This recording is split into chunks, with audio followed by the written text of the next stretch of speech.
झारखंड विधानसभा सभागार में विधानसभा अध्यक्ष रविंद्रनाथ महतो द्वारा लिखित पुस्तक विचारों के 11 अध्याय का लोकार्पण करते हुए मुख्यमंत्री हेमंत सोरेन, विधानसभा अध्यक्ष रविंद्रनाथ महतो, संसदीय कार्य मंत्री आलमगीर आलम, विधानसभा के सचिव सैयद जावेद हैदर और प्रभात प्रकाश के प्रकाशक पीयूष कुमार।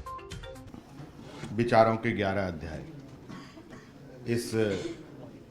इस 11 अध्याय में जो मैंने अभी सरसरी निगाहों से देखा है इस किताब को, मूलतः झारखंड का एक इतिहास को लोगों तक पहुंचाने का एक प्रयास हुआ है और देश का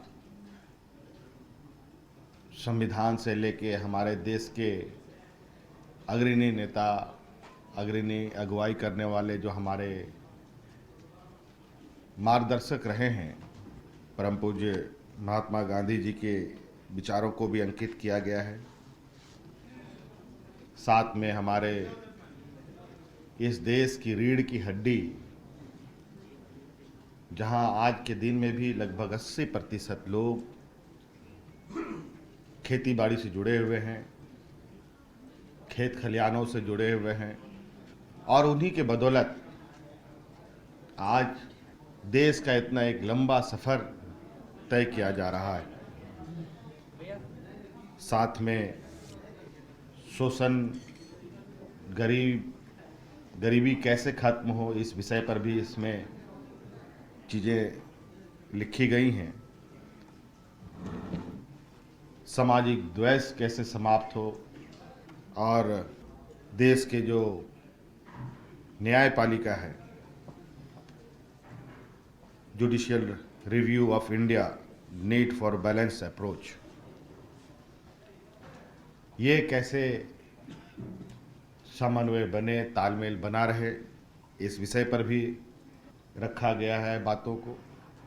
झारखंड के संदर्भ में कुछ, चूँकि झारखंड विधानसभा हमारे माननीय अध्यक्ष के द्वारा इस किताब को हमको समर्पित किया गया है,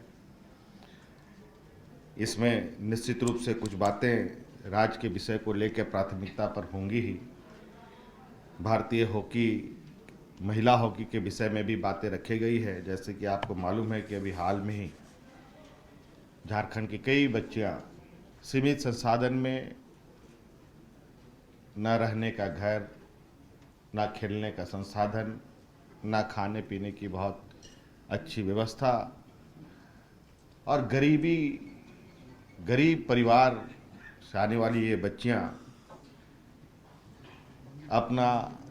अपने साथ साथ अपने माँ बाप, अपने समाज, अपने वर्ग का नाम तो रोशन कर ही रही हैं, अपना राज्य का नाम तो रोशन कर ही रही हैं, बल्कि इस देश का नाम रोशन करने में भी इन्होंने अपनी एक बहुत बड़ी कड़ी जोड़ी, उसका भी जिक्र है। साथ साथ में हम लोगों ने, मुझे लगता है कि यहाँ बैठे सभी लोगों ने एक ऐसी वैश्विक महामारी देखी जो महामारी कभी किसी ने ना देखा और पता नहीं शायद आगे भी देखने का ना मिले मौका, ऐसे हम ईश्वर से प्रार्थना करेंगे। कोरोना महामारी का भी इस किताब में जिक्र है।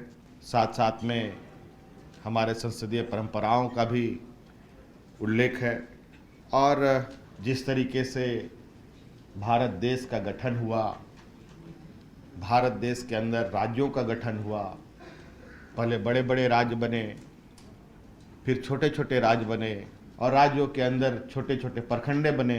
तो छोटे छोटे राज्यों की जो आवश्यकताएं हैं, क्यों पड़ती हैं, क्या ज़रूरत है, कई राज्य भाषा को लेकर अलग हुए, कई राज्य अपने भौगोलिक दृश्य को लेकर, भौगोलिक व्यवस्था को लेकर अलग हुए, कई राज्य अपने अधिकार, अपने अस्तित्व की लड़ाई को लेकर, अपनी वजूद की लड़ाई को लेकर संघर्ष कर अपना एक अलग राज्य गठित किया, ये भी इस पर जिक्र है। कुल मिलाकर के और साथ साथ में मौजूदा जो एक विकराल समस्या जो घटने का नाम नहीं ले रही, बल्कि वो निरंतर एक दैत्यकार रूप ले रहा है। हालांकि उस विषय पर आज देश दुनिया में बड़ी बड़ी गोष्ठियाँ की जा रही है नेशनल इंटरनेशनल लेवल पर, कई एनजीओ के माध्यम से, कई संस्थाओं के माध्यम से, और वो है पर्यावरण का, ग्लोबल वार्मिंग का। इससे हम कैसे निजात पाएं, ये दुनिया कैसे इस पर्यावरण को संरक्षित करे। चूंकि लगता है कि आज हम लोगों ने विकास की लकीरों को इस तरीके से खींचना प्रारंभ कर दिया है जहां हम खुद से अपने अस्तित्व को खतरे में डाल रहे हैं। चाहे यहाँ के नदी नालों को समाप्त होने की बात कहें, चाहे जंगलों को समाप्त करने की बात करें। अगर आप इस चैनल पर नए हैं तो हमारे चैनल को लाइक, शेयर एंड सब्सक्राइब जरूर करें ताकि आने वाली देश विदेश की खबरें आपको मिलती रहे। स्वदेश वाणी।